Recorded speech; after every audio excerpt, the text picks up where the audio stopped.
let's see how it goes.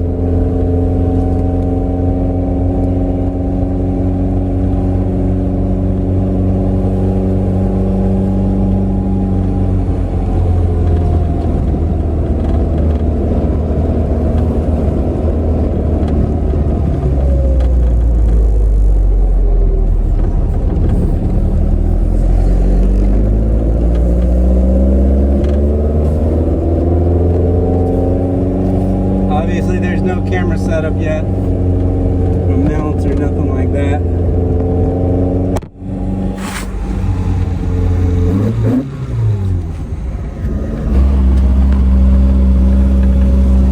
Alright, I don't know what to do. I gotta kill this. Well, in true The Adventures of the Two-Man Show fashion, I was like, one last trip around the block before I start on this little project over here.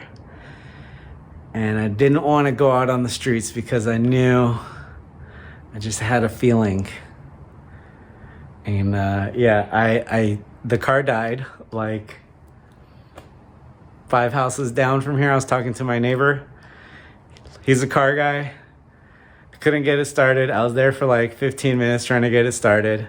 It finally got going. I went and flipped it around and then it died. And I kept trying until the battery wouldn't take anymore. So now the project begins. Lots of trouble, usually serious. We'll see. Okay, so without further ado, let's kick off the project portion of the car that I bought to not be a project. So today is June 5th, 2025.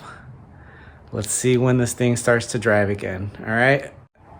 And let's, in the project phase now of the car that wasn't supposed to be a project, we're gonna go ahead and unbox the first big purchase and the major project that I'm gonna be undertaking.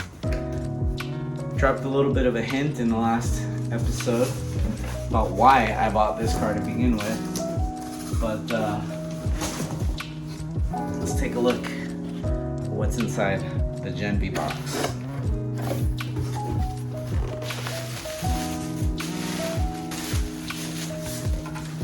In here we have their mini mesh filters along with some velocity stacks, but that's not what we're here for.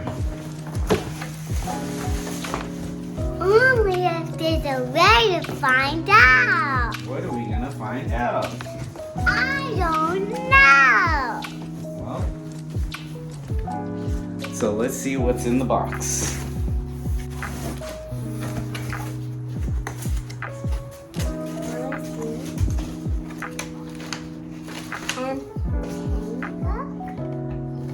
Engine.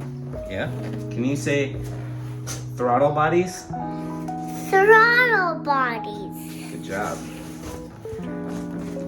Gen V heritage throttle bodies. Let's take a closer look. So let's see what we got.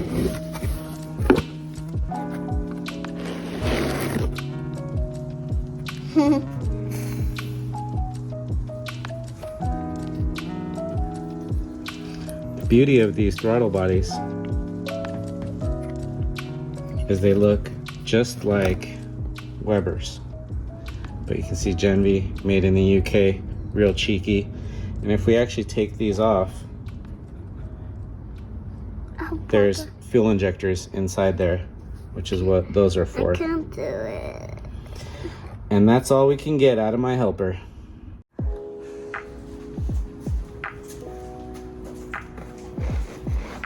One thing I noticed on this other one, this one has 3 connectors. So you've got fuel injector, but also throttle position sensor. So these ones are fully set up to bolt directly to a Weber flange. I think it's this side actually. Yes, sorry. Weber flange on this side, and then you've got the velocity stacks on this side, along with the mesh filters. Fuel line goes right here, And why don't we go compare what we've got up front over there. All right, so coming in here, you can see that it is almost identical. Fuel rail, or I should say fuel feed, same spot. So that's gonna be very easy to just adapt these AN fittings right onto there. It's gonna bolt on right there. So those are two great things. 2 + 1 is it's gonna eliminate these filters and give it the sexier other filters.